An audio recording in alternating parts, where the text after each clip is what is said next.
په سر کې غواړم چې د افغانستان د اسلامي امارت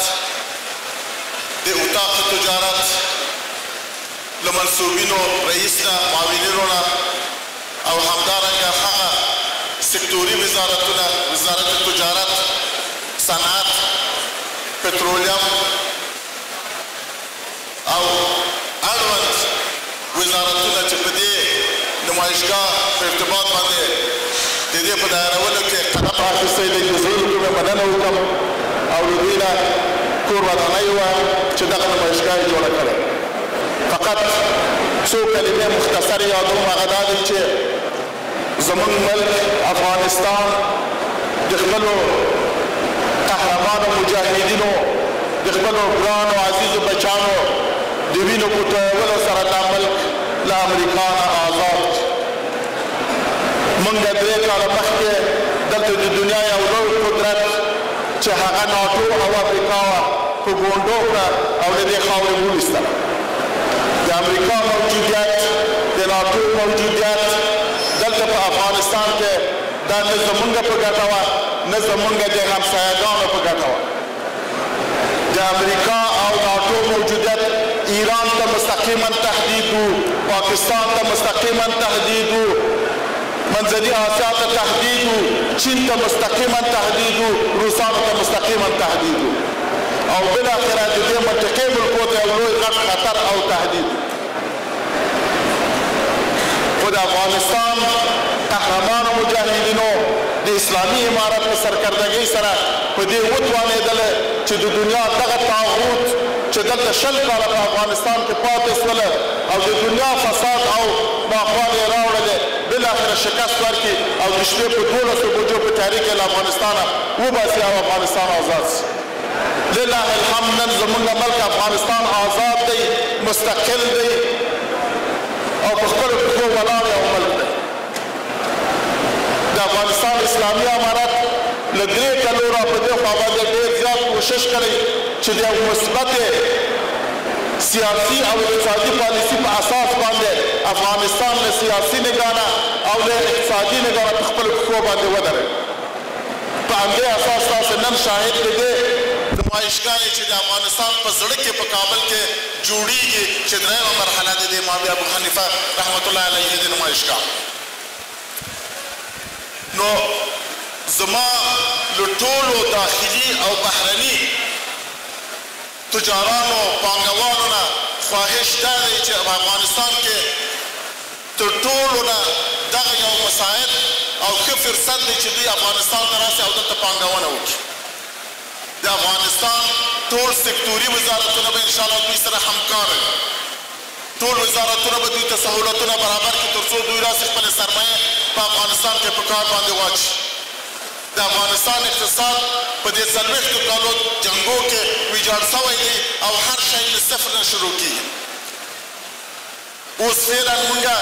ښه تجارت د ایران سره لرو چې زموږ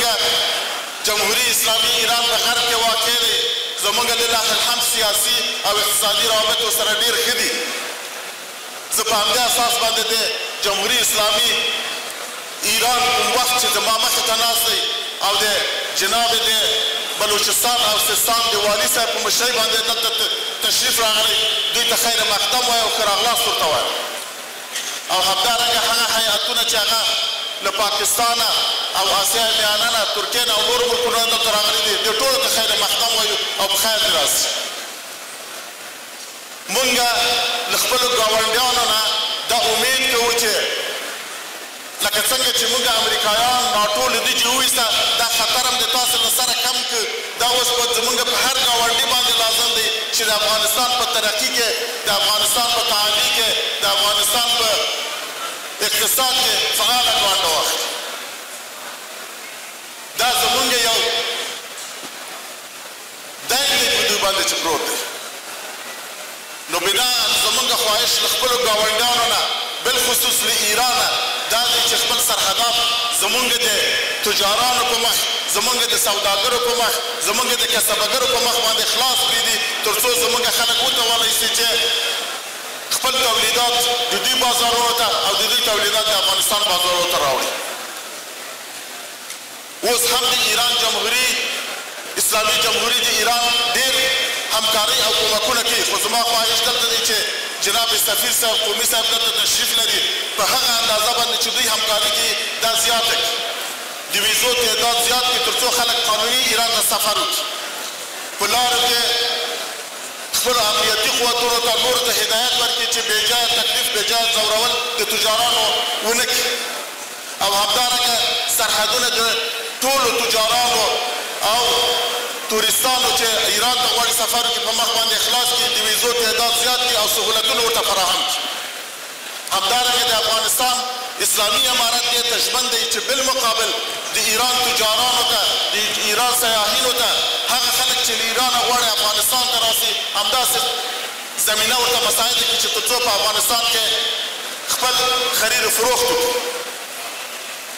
په بل اړخ کې مو له خپل ګاونډي نه بل ګاونډي چې پاکستان دی چې موږ تقریبا 2500 کیلومتره سرحد ورسره لرو، زموږ جدي خواهش ورنه همدغه دی چې هیڅ وخت اقتصاد له سیاست سره ونه تړي،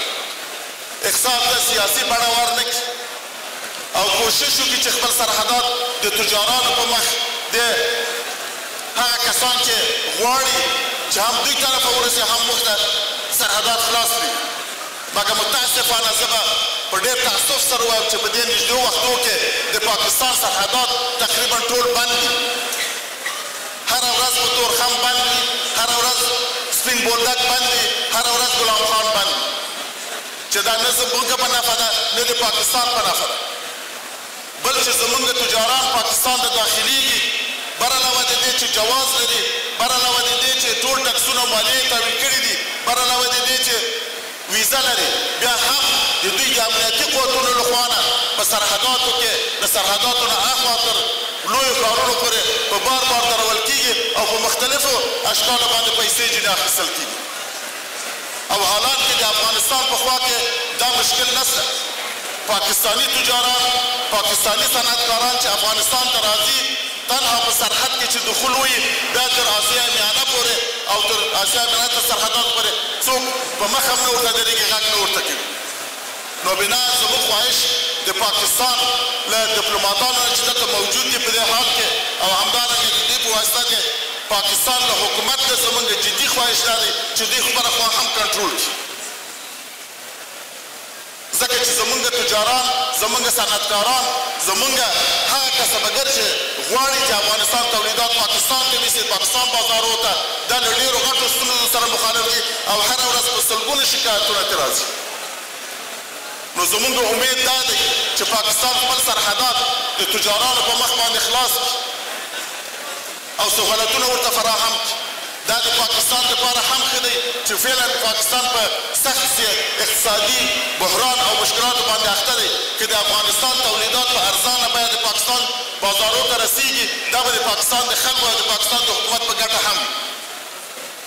د تعرفو جګول د ټکسو جګول دا نه زموږ په ګټه دي او نه به د پاکستان په ګټه. زموږ امید دې ته دی چې پاکستان سهولتونه زموږ تجارانو ته فراهم کړي لکه موږ چې د دوی تجارانو ته سهولتونه فراهم کړي دي او د خپلو ویزو سیستم اصلاح کړي. نن زموږ په ګاونډیانو کې هغه مغلقترین سیستم دی ویزو چې دا هغه د پاکستان دی چې هر څوک د ویزو دپاره اپلیکیشن ورکړي، اوله په میاشتو ویزه نه راوځي، بیا که راوځي په سلګونو ډالر پرې باندې مصرفېږي. نو بنا زموږ خواهش دا دی چې د یو ښه ګاونډي په حساب د یو ښه دوست په حساب باندې د یو مسلمان ورور په حساب باندې باید پاکستان په خپلو ویزو کې د تولیداتو په واردولو صادرولو کې دواړو خواو ته موږ د افغانستان اسلامي امارت دې ته ژمن دی دا به کوي او کړي دي. له تاسو نه هم دغه خواهش کوو چې بالمثل عمل وکړئ تر څو زموږ ستاسې اقتصاد سره وده وکړي. د افغانستان او پاکستان اقتصاد سره تړلی دی. بهترین مارکیټ د پاکستان د تولیداتو لپاره افغانستان دی او بهترین مارکیټ د افغانستان د تولیداتو لپاره پاکستان دی.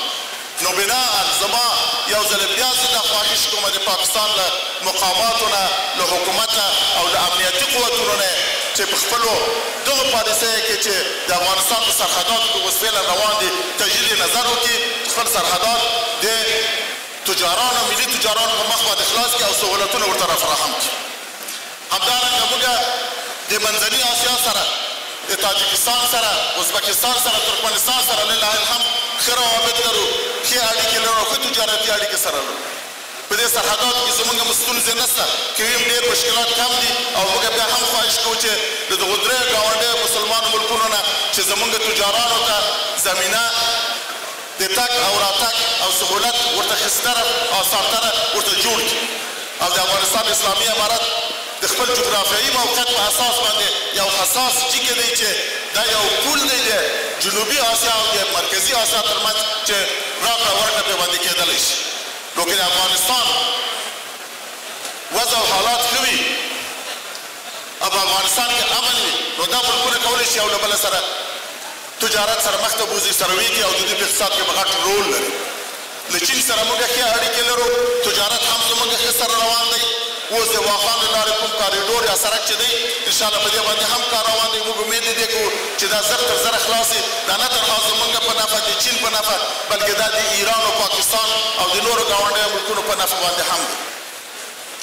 همدارنګه موږ له عربي ملکونو نه د اماراتو متحده عربي اماراتو نه له قطر نه له بحرین نه له سعودي عربستان نه دا خواهش کوو تر څو دوی هم دغسې ورته سهولتونه د افغان تجارانو لپاره مساعد کړي تر څو افغانان دې ملکونو ته په ازاده تګ راتګ وکړي سي په خپلو ویزو کې سهولتونه راولي تجارانو ته ویزې ورکړي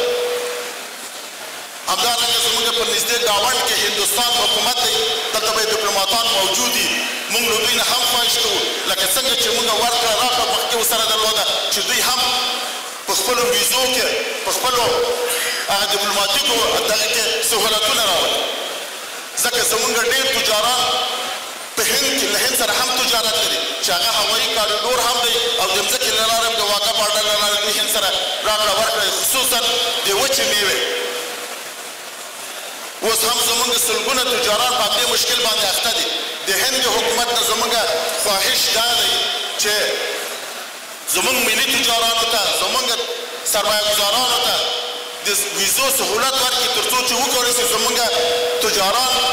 په صحیح صورت سره په اسانه طریقه سره له هند سره تجارت وکړي چې دا به هم د هند په نفع باندې وي او هم به زموږ په ګټه باندې وي د افغانستان اسلامي امارت د هغه پالیسۍ په اساس باندې چې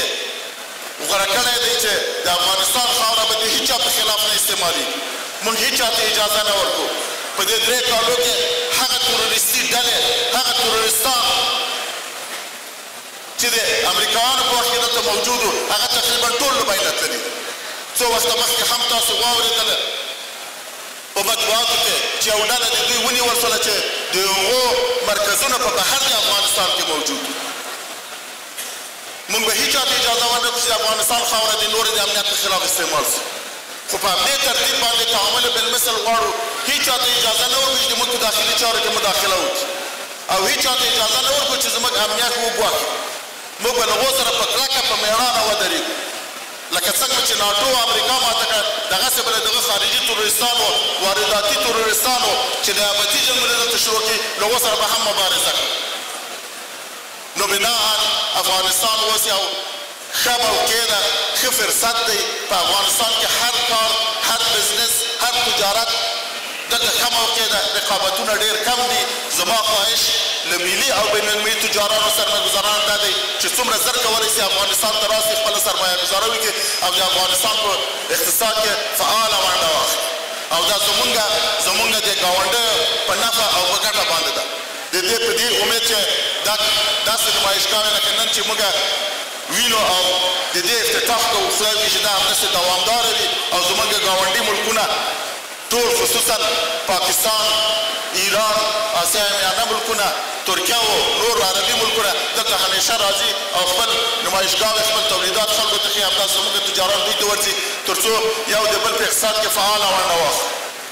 یو ځل بیا هغه قدرمنو مېلمنو ته چې هغه که له پاکستانه راغلي ایران نه اسیا میانه نه ترکیې نه عربي ملکونو راغلي زه دوی ته ښه راغلاست وایم خدای دې وکړي چې شپې ورځې په ښه صورت سره دلته تېرې سي او الله پاک دې وکړي چې له دې نه د دې ملک نه ښې خاطرې ځان سره ویسي په دې امید باندې چې یو وخت موږ قوي مترقي په پښو ولاړ اقتصادي نګاره په پښو ولاړ یو افغانستان ولرو ځکه قوي مترقي په پښو ولاړ افغانستان به د ګاونډیو دپاره هم ښه